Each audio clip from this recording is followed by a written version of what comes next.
Hola queridos amigos, bienvenidos a esta entrega número 44 del podcast. Lo hemos llamado Señor, no eres bueno. Voy a leer de una de las parábolas que creo que es más conocidas, exactamente, creo que es una de las parábolas que más se menciona en ciertos campamentos de jóvenes con cierta frecuencia. Y me llama mucho la atención porque creo, desde mi punto de vista, que ha sido muy mal interpretada por varios asuntos que tienen que ver con el contexto del texto, también por una palabra que se usa con un sentido diferente al que tenía en ese momento y desde mi punto de vista nos lleva a malinterpretar algunos conceptos. Entonces es esta parábola que es conocida como la parábola de los talentos. Está en Mateo capítulo 25, versículos 14 en adelante. Dice así, en la Nueva Versión Internacional: el reino de los cielos será también como un hombre que al emprender un viaje llamó a sus siervos y les encargó sus bienes. A uno le dio 5,000 monedas de oro, más exactamente dice 5 talentos, a otro 2,000 y a otro solo 1,000. A cada uno según su capacidad. Luego se fue de viaje. El que había recibido las 5,000 monedas de oro fue enseguida y negoció con ellas y ganó otras 5,000. Asimismo, el que recibió 2,000 ganó otras 2,000. Pero el que había recibido 1,000 fue, cavó un hoyo en la tierra y escondió el dinero de su señor. Después de mucho tiempo volvió el señor de aquellos siervos y arregló cuentas con ellos. El que había recibido las 5,000 monedas llegó con las otras 5,000. Señor, dijo, usted me encargó 5,000 monedas. Mire, he ganado otras 5,000. Su señor le respondió: hiciste bien, siervo bueno y fiel. En lo poco has sido fiel y te pondré a cargo de mucho más. Ven a compartir la felicidad de tu señor. Llegó también el que había recibido 2,000 monedas. Señor, informó, usted me encargó 2,000 monedas. Mire, he ganado otras 2,000. Su señor le respondió: hiciste bien, siervo bueno y fiel. Has sido fiel en lo poco, te pondré a cargo de mucho más. Ven a compartir la felicidad de tu señor. Después llegó el que había recibido solo 1,000 monedas. Señor, explicó, yo sabía que usted es un hombre duro, que cosecha donde no ha sembrado y recoge donde no ha esparcido. Así que tuve miedo y fui y escondí su dinero en la tierra. Mire, aquí tiene lo que es suyo. Pero su señor le contestó: siervo malo y perezoso, así que sabías que yo que cosecho donde no he sembrado y recojo donde no he esparcido. Eso es una pregunta. Pues debías haber depositado mi dinero en el banco para que a mi regreso lo hubiera recibido con intereses. Quítenle las 1,000 monedas y désenlas al que tiene las 10,000. Porque a todo el que tiene se le dará más y tendrá en abundancia. Al que no tiene se le quitará hasta lo que tiene. Y ese siervo inútil échenlo fuera a la oscuridad donde habrá llanto y rechinar de dientes. Vean, uno lee esto y dice, uy, pero ¿qué le pasó a Jesús? ¿Por qué se puso así? A ver, hay varios conceptos o preconceptos que a veces nos enredan con esta parábola, porque una es la parábola de los talentos, ¿no? Y talento en ese momento era una manera de medir, una medida, era como el peso de la época, el dólar de la época, era una medida monetaria. Entonces nosotros lo que pasa es que la equiparamos con los talentos o los dones naturales que las personas tenemos. Entonces, a veces, normalmente la reflexión sobre este texto termina siendo como: Dios te ha dado 5 talentos, o 2 talentos, o 1 talento, ponlo a funcionar.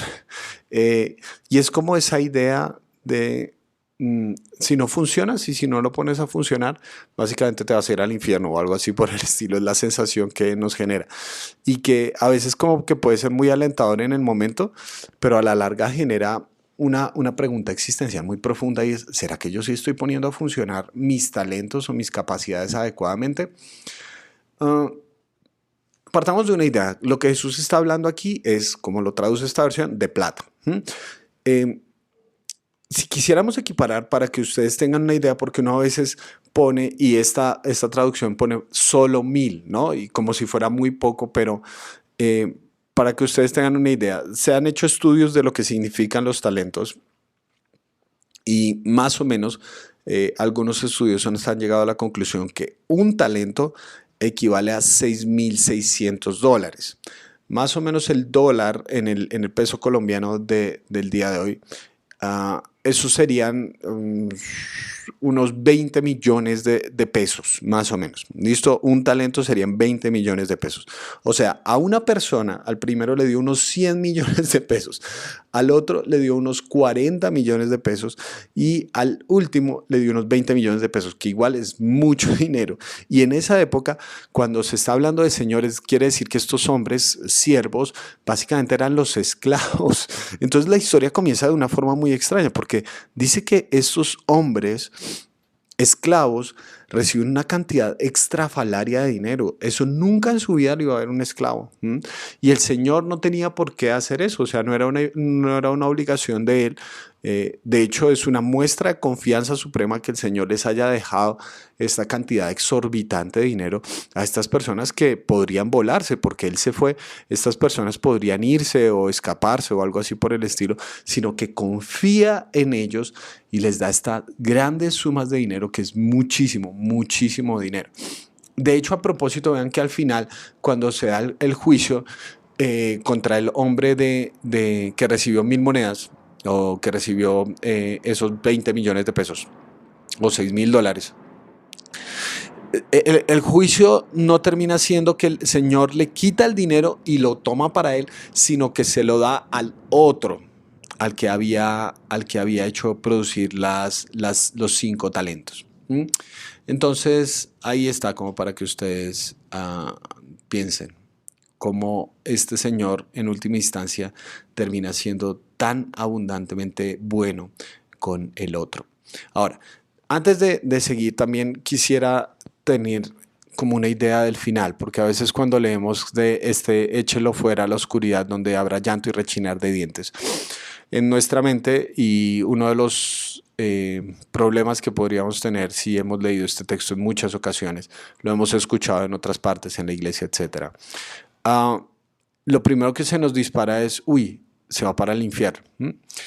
Quiero dar una idea un poquito diferente. No quiero negar la existencia del infierno, ni me parece que sea un momento o un texto para hablar necesariamente de eso, porque aquí y tenemos que ver el contexto más amplio, y es que Jesús desde el capítulo 23 ha estado hablando en contra de los fariseos, que son las personas que están a cargo del servicio en el templo en Jerusalén, y estas personas eran muy importantes para todo el pueblo, ¿no? Porque eran el símbolo de cómo debíamos seguir a Dios, etcétera. Entonces eran personas sumamente estudiosas de la palabra, etcétera, maestros de la ley en todo el sentido de la palabra. Nosotros a veces equiparamos la idea de maestros de la ley con personas malas, y no, eran personas que sabían mucho de la palabra de Dios, pero tuvieron una confrontación con Jesús porque Jesús les está rompiendo la cabeza y les está rompiendo todos sus reglamentos, al punto que en Mateo 23, si ustedes quieren leer algún día, Jesús utiliza ese texto, el capítulo de la Biblia que más veces se repite la palabra hipócrita, donde les dice Jesús a ellos, hipócritas, hipócritas, por un montón de leyes sobre las personas, un montón de cargas y ni siquiera ustedes son capaces de llevarlas, y les habla de las inconsistencias que ellos tienen. Entonces, esos son siervos del Señor que están cumpliendo mal su trabajo. Ese es el concepto, ¿no? Siervos de Dios que están cumpliendo mal su trabajo porque ni siquiera le están dando esperanza y gracia a la gente, sino simplemente quieren llenar sus propios bolsillos, llenar su ego, llenar su autoestima a merced de la fe de las personas. Entonces, Jesús les está diciendo, ustedes son unos siervos malvados. Ahora, eso por una parte. Y por otra parte, este concepto de llanto y rechinar de dientes, cuando vamos atrás encontramos ese binomio en una parábola que está, o en un ejemplo que está en el capítulo anterior, en Mateo capítulo 24. Y dice desde el versículo 50, el día en que el siervo menos lo espere y a la hora menos pensada el Señor volverá, lo castigará severamente y le pondrá la condena que reciben los hipócritas, y habrá llanto y rechinar de dientes. Entonces, ¿cuál es la condena que reciben los hipócritas? Y vean que otra vez está el concepto de llanto y rechinar de dientes. Mi idea es este concepto de que lo expulsan a la oscuridad. Ahora, en ese momento, el concepto de llanto y rechinar de dientes es muy simbólico y muy fuerte, porque las personas normalmente iban a las afueras de la ciudad para emprender duelo. eh, a las afueras de la ciudad es donde eran expulsados los parias sociales, donde las personas que guardaban luto o habían hecho un daño muy grande con la comunidad eran expulsados. Recuerden, y esto es muy importante, que en esa época no había luz eléctrica, entonces en la ciudad había lámparas con aceite y demás, pero estar fuera de la ciudad era de sumo peligro. Tú, cuando bajaba el sol, tú lo que querías era no estar en la oscuridad, no estar fuera de la ciudad, sino dentro de la ciudad, porque fuera de la ciudad era sumamente peligroso. Los peligros de camino son muy, muy grandes. Jesús contó la historia de un hombre que estaba bajando de Jerusalén y unas personas lo asaltan. Eso era cotidiano en esos momentos. En medio del camino, las personas estaban en suma vulnerabilidad. Y además de eso, en las afueras de la ciudad estaban los basureros. Algunos estudiosos sostienen que la Gehenna, por ejemplo, era un basurero a las afueras de Jerusalén.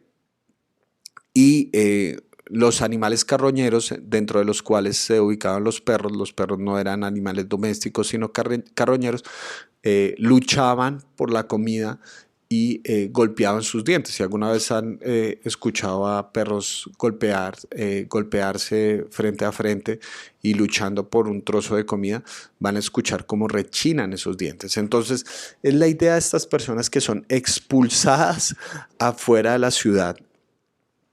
Para los fariseos era muy importante la restauración de Jerusalén.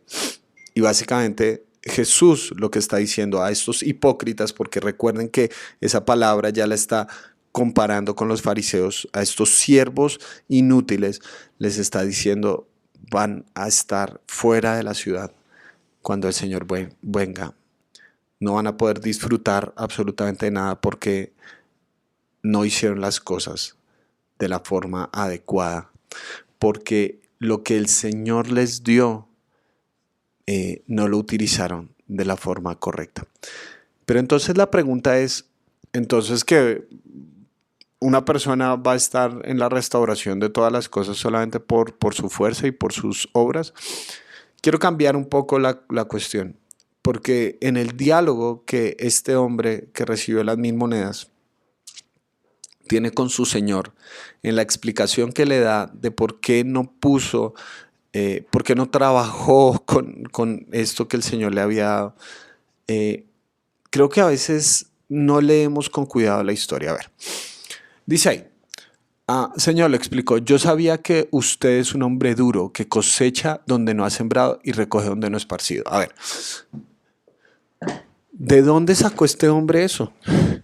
¿De dónde sacó esa conclusión? Porque recuerden que la historia comienza con un señor dándole a sus esclavos, a sus siervos, dándole una cantidad asombrosa y exorbitante de dinero. Él había sido un receptor de la gracia de este Señor. Y le está diciendo básicamente en ese discurso, Señor, tú no eres bueno. Señor, tú no eres bueno. Y vean esta imagen que el hombre tenía del Señor, a pesar de que las evidencias de su propia vida y de la vida de sus compañeros le habían demostrado lo contrario, porque el Señor en ningún momento les exigió algo. Y de hecho le dice, pero aunque sea hubieras puesto la plata en el banco, o sea, yo no estaba esperando que tú produjeras una cantidad específica, sino simplemente que pusieras en movimiento, que mantuvieras la gracia en circulación. Le dice este hombre, tuve miedo, por eso tuve miedo, porque pensaba que tú eras injusto. Cosechar donde uno no ha sembrado y recoger donde no ha esparcido es injusto, pero eso no es lo que había hecho este Señor, porque este Señor ya les había dado las semillas para que produjeran fruto. Este Señor ya había sido bueno y este hombre tiene miedo porque piensa que su Señor no es bueno. Por eso va y esconde el dinero. Y el Señor hace una pregunta. ¿Está realmente molesto y enojado? Así que sabías que cosecho donde no he sembrado y recojo donde no he esparcido. Esa es una pregunta. Desde mi punto de vista es una pregunta retórica. ¿De dónde sacas que yo soy injusto? ¿De dónde sacas que yo no soy bueno? Y le dice, si aunque sea supieras eso, o sea, si supieras que yo soy de ese nivel de exigencia, o sea, si todo el tiempo te estoy exigiendo, aunque sea hubieras puesto este dinero a producir, ¿no? Ni siquiera viviste en congruencia con lo que me estás declarando. Yo, en mi experiencia, me he dado cuenta cómo una imagen distorsionada de Dios termina por ser determinante en la forma como llevamos a cabo nuestra vida. Porque una persona que piensa que Dios no es bueno, eso lo arroja a los brazos del miedo, de la mezquindad, del rencor, de la amargura. Esa sensación falsa de tener a Dios todo el tiempo mirándote como con ojos condenadores, con culpa, como diciendo, ah, sí, no has hecho, ah, bueno, no has cumplido esto, entonces lleva lo suyo. Y vean, eso se ve muy claramente en los discursos de mucha gente cuando dicen, ah, como no, Dios me está castigando por esto, o la sensación de que hacemos, nos pasa algo que está fuera de nuestro control, algo malo, y de una vez pensamos como, ah, esto debe ser porque no hice aquello, porque hice aquello. Todo el tiempo estamos pensando que Dios nos está cobrando algo. ¿Ves por qué es imposible disfrutar de la gracia si creemos que Dios es malo? Es imposible, simple y llanamente imposible. Porque no se trata de comparación, ¿verdad? Porque a veces se trata de eso, como Dios le dio más talentos a uno, o Dios le dio más dinero a otro. No, lo que Dios ya le había dado, el Señor ya le había dado a este siervo era mucho, era mucho. Y este hombre se volvió un ciego voluntario de la gracia de su Señor por andar con esta idea metida en su cabeza. Y su Señor le permite vivir con las consecuencias de esas decisiones.